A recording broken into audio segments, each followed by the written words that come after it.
Hello dear students, this is Bhavna, welcomes you on Shri Physics and Biology classes. I'm here again with a new lecture series of class 10th biology, and the chapter is life processes, that is continued from last videos, and the topic is respiration.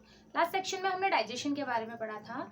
Digestion overall हमने सारा पढ़ लिया था human में कि किस तरह से वो माउथ से लेकर के लार्ज इंटेस्टाइन तक फूड का जो वर्क है वो किस तरह से होता है. फाइनली हमारे पास निकल कर क्या आया था कि एनर्जी जो हमारे पास आई, अब हम उसका एनर्जी का यूटिलाइजेशन करेंगे. तो स्टेप बाय स्टेप हम इन टॉपिक्स को ले रहे हैं. तो डाइजेशन होने के बाद, कंप्लीट प्रोसेस होने के बाद अब हमारे पास एनर्जी जो आई है, अब हम एनर्जी का यूज कैसे करेंगे. So next chapter is respiration. Respiration में हम देखते हैं हमारे पास दो टर्म्स आती हैं. आप मुझे इस चीज को सोचकर ही बताइए कि रेस्पिरेशन और ब्रीदिंग में क्या डिफरेंस है. मैं ही आपको एक्सप्लेन कर देती हूँ. रेस्पिरेशन और breathing just take in of oxygen and given out of CO2. That is a simple process कि हमने नाक से ऑक्सीजन को लिया और बस अंदर दे दिया. वो अंदर बॉडी जो काम करेगी उसका करेगी. फाइनली जो भी सब हुआ वेस्ट के रूप में जो CO2 है वो एक्सपेल आउट हो चुका है CO2 के रूप में. तो this is a process of taking in oxygen and taken out of CO2. बात कर रहे हैं हम रेस्पिरेशन की. तो रेस्पिरेशन थोड़ा सा डिफरेंस है इससे. डिफरेंस इन द सेंस कि CO2 ले लिया है, ऑक्सीजन ले लिया है. अब उस ऑक्सीजन का यूज कैसे करना है वो हम रेस्पिरेशन में पढ़ेंगे. सेलुलर रेस्पिरेशन हम बात करते हैं. तो जो रेस्पिरेशन होता है ये ओवरऑल जो फंक्शन है, ऑक्सीजन किस तरह से वर्क करेगी बॉडी के अंदर वो मैं आपको बताऊंगी रेस्पिरेशन में. एक्चुअल में हमने लास्ट टॉपिक के वाइज अगर हम देखते हैं, लास्ट सेक्शन में हमने डाइजेशन पढ़ा था, या हम बात कर रहे हैं जो हम फूड लेते हैं वो क्या करता है, हमको प्रोवाइड करता है energy for the various processes. अब उस वेरियस प्रोसेसेस में रेस्पिरेशन भी आता है और भी प्रोसेस है, हम आगे उनको डिस्कस करेंगे. तो बहुत सारे प्रोसेसेस के लिए जरूरी है. नेक्स्ट हम देखते हैं कि some use of O2 to in some animals or some organisms oxygen to break down the glucose completely in CO2. कुछ केसेस में क्या होता है कि जो CO2 है वो completely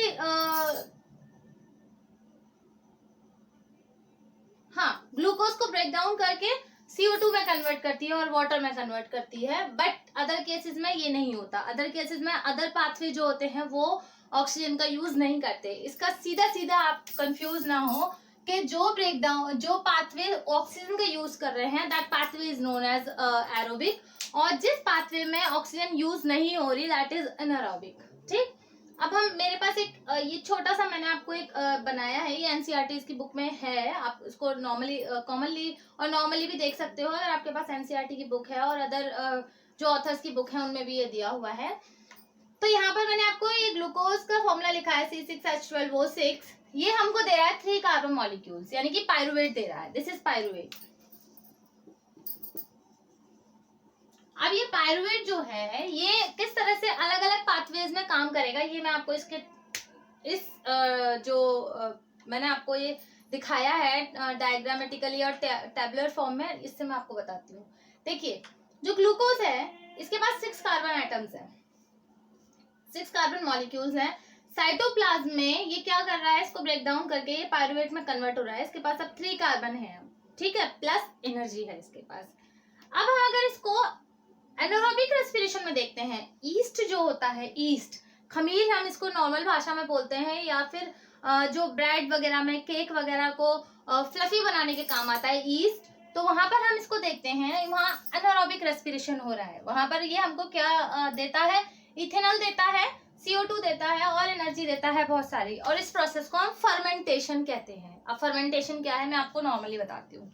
देखिए हम साउथ इंडियन डिशेज को बनाते हैं तो उसमें क्या करते हैं हम, इडलीज, अगर हमें नॉर्मली इडलीज बनानी है, सूजी की बनानी है, चावल दाल की बनानी है, तो हम क्या करेंगे, थोड़ा टाइम उसको क्या करेंगे, खट्टी चीज में या तो हम सोडा नमक डाल के या दही डाल के उसको रख देंगे और 2-4 घंटे के लिए उसको फर्मेंट होने देंगे. फर्मेंट मीन्स कि वहां पर ऑक्सीजन की कमी है और CO2 वहां पर वर्क कर रही है. That is a reason main behind between the bubbles that you see in the, or you can say the spongy texture of the idlis and dosas dot, or you can say the holes in the dosas and the cakes.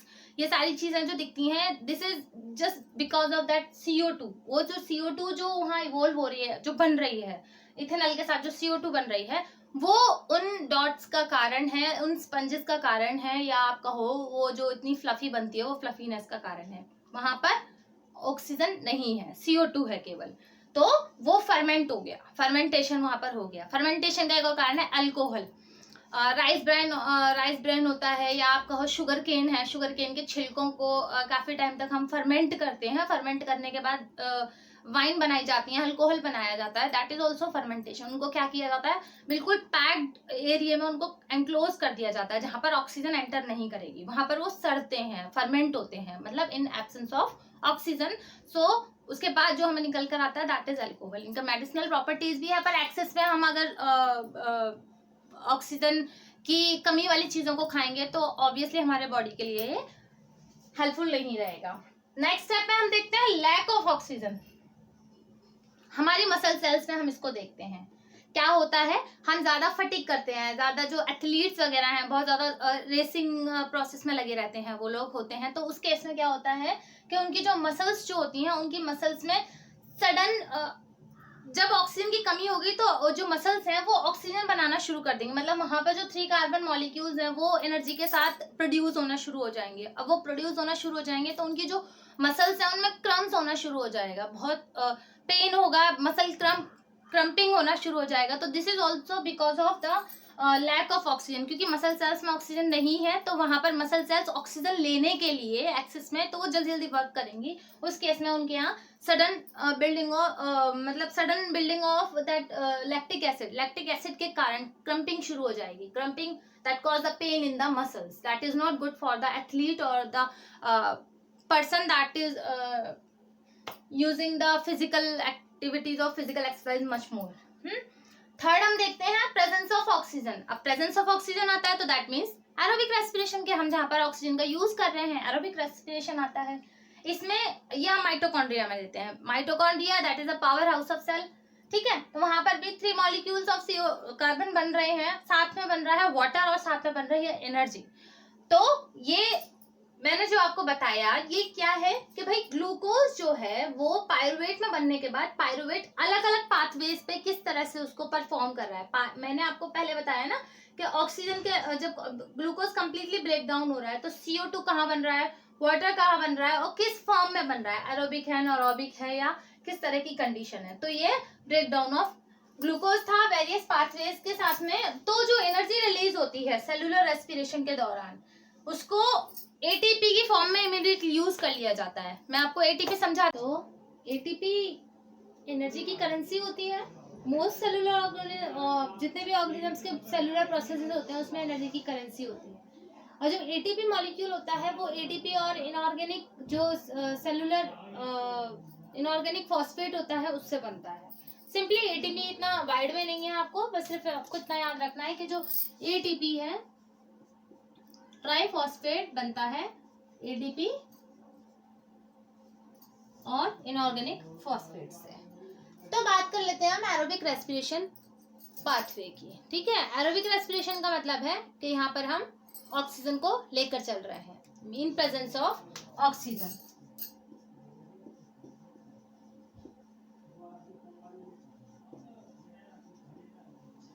Exchange of gases through stomata intercellular space at क्या है, exchange of gases हो रहा है। Plants की बात अगर हम कर रहे हैं तो वो स्टोमेटा और जो उनके बीच में इंटरसेलुलर स्पेसेस होते हैं उसके थ्रू गैसेस का एक्सचेंज हो रहा है। कौन सी गैसेस है, वही है CO2 और ऑक्सीजन है।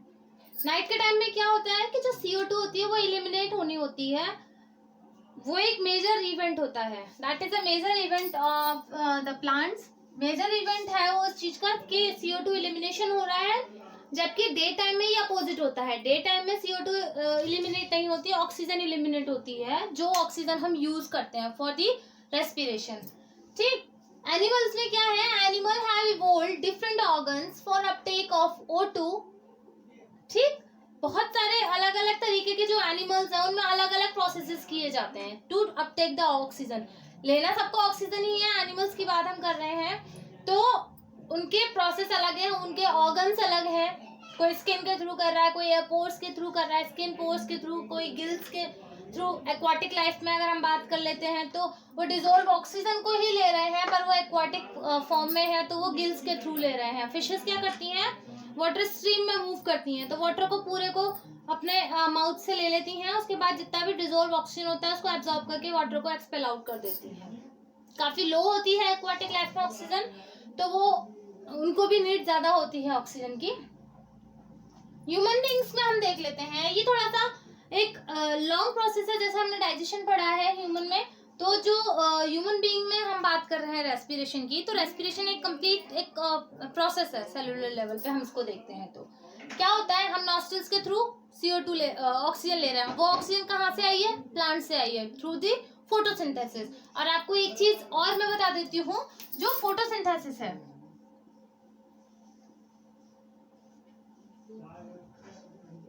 और रेस्पिरेशन है, ये एक दूसरे की पूरक है। कैसे हैं, फोटोसिंथेसिस में CO2 बन रहा है, सॉरी ऑक्सीजन बन रहा है, जो कि रेस्पिरेशन में यूज हो रहा है। रेस्पिरेशन से हम एक्सपेल आउट क्या कर रहे हैं, CO2 बन रहा है, जो कि रॉ मटेरियल होता है फोटोसिंथेसिस के। तो ये जो है फोटोसिंथेसिस और रेस्पिरेशन दोनों एक दूसरे के पूरक होते हैं। हम कहते हैं कि ये दोनों रिएक्शन ही कंप्लीट जब होंगी, रेस्पिरेशन ही कंप्लीट जब होगी जब फोटोसिंथेसिस होगी, और फोटोसिंथेसिस कंप्लीट जब होगी जब रेस्पिरेशन होगी। तो हम जब ह्यूमन बीइंग की बात करते हैं तो ये ह्यूमन बीइंग में जो ऑक्सीजन अब हम ले रहे हैं वो कहाँ से आई है, exchange of gases that happen in the plants through the stomata and the intercellular spaces. So come here in human beings, nostrils के थ्रू हमने ऑक्सीजन को ले लिया, ऑक्सीजन को लेने के बाद वो ऑक्सीजन थ्रोट के थ्रू लंग्स में पहुंची। थ्रोट गले में रिंग्स ऑफ कार्टिलेज होता है, आप अगर देखेंगे तो दिस इज अ एरिया, यहाँ पर हम फील करते हैं कि एक इस तरह का पाइप होता है। मैं आपको बहुत इजी वे में बताती हूँ, जो वाश बेसिन में लगा हुआ पाइप होता है, दैट इज रिंग टाइप, है ना। कोलैप्सन से बचने के लिए, कोलैप्स ना हो इस वजह से वो रिंग शेप में होता है। सेम यही प्रोसेस हमारे यहाँ से हम देखते हैं, नोस्ट्रिल से लेके स्टार्ट होता है। तो ये क्या है, rings of cartilage. Cartilage connective tissue होता है, जहाँ को जो बोन्स और बोन्स को बीच का एक जॉइंट होता है, कनेक्टिव टिश्यू बोलते हैं, बोन्स को जोड़ता है जो। तो it is made up of cartilage और रिंग्स में बना होता है। तो ये एयर कोलैप्स को रोकने के लिए बना हुआ है। तो अब थ्रोट है, थ्रोट से वो जो ऑक्सीजन हमने लिया वो कहाँ पहुंच गई, फाइनली लंग्स में पहुंच गई। लंग्स एक उसका डेस्टिनेशन है जहां उसको जाना है। लंग्स में क्या है, बहुत सारे आपको नेटवर्क मिलेगा। नेटवर्क किसी चीज का network, that is a alveoli. Alveoli एक नेटवर्क होता है, जो थ्रेड लाइक स्ट्रक्चर होते हैं, छोटे छोटे बलून्स होते हैं, जैसे कि हम एक बलून फूट जाए उसमें छोटे छोटे बहुत सारे बलून्स बना लें, तो इस तरह का होता है। एक पूरा सरफेस एरिया कवर किया होता है, सरफेस एरिया काफी ज्यादा होता है एल्वेली का। क्यों होना जरूरी है सरफेस एरिया एल्वेली का, क्योंकि वहां पर एक्सचेंज ऑफ गैसेज होना है। Exchange of gases in the sense के जो ऑक्सीजन नोस्ट्रिल्स के थ्रू अंदर गया है ऑक्सीजन, वो ऑक्सीजन बॉडी एब्जॉर्ब करेगी, इन रिटर्न वो उसको वापस देगी। क्या देगी वापस, CO2 देगी। इस दौरान एक गैप बनता है, उसको हम कहते हैं रेजिडुअल वॉल्यूम।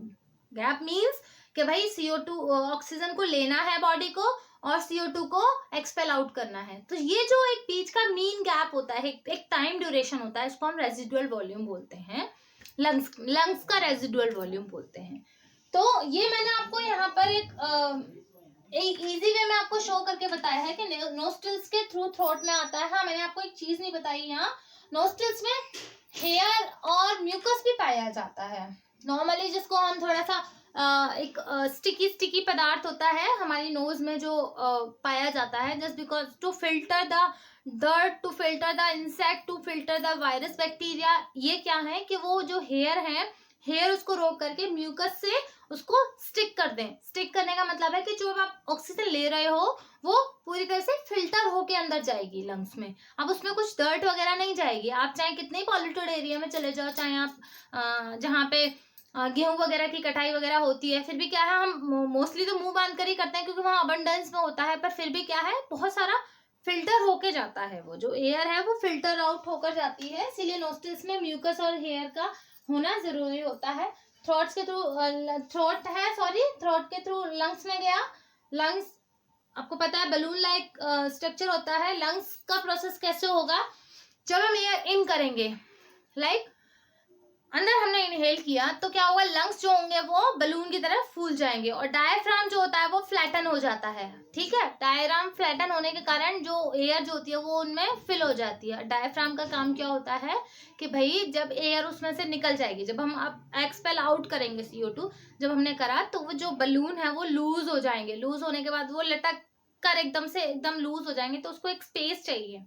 तो स्पेस बनाने के लिए डायफ्राम जो है वो काम करता है, ताकि और बॉडी पार्ट से फूलने के दौरान या एक्सपेंशन और कॉन्ट्रेक्शन के दौरान जो लंग्स हैं और बॉडी पार्ट से कोई इंटरेक्शन ना करें, मतलब उनको कोई डैमेज ना हो, इसीलिए डायफ्राम का काम मैंने आपको बताया। Alveoli surface for the gaseous exchange, जो कि बॉडी पार्ट्स में देता है। एल्वियोली बॉडी पार्ट्स को आप ऑक्सीजन देगा और CO2 वहां से एक्सपेल आउट कर देगा। तो ये था हमने जो पढ़ा, आपको बताया कि ह्यूमन बीइंग में किस तरह से जो रेस्पिरेशन है होता है। मैंने आपको डिफरेंस भी बताया ब्रीदिंग और रेस्पिरेशन में। तो हमारे नेक्स्ट सेक्शन में हम पढ़ेंगे transpiration, I think transportation, confirm करके मैं आपको करवाती हूँ नेक्स्ट वीडियो में। तो अगर आपको आज का वीडियो अच्छा लगा तो प्लीज़ को लाइक एंड शेयर करें और चैनल को सब्सक्राइब ज़रूर करें। Thank you so much.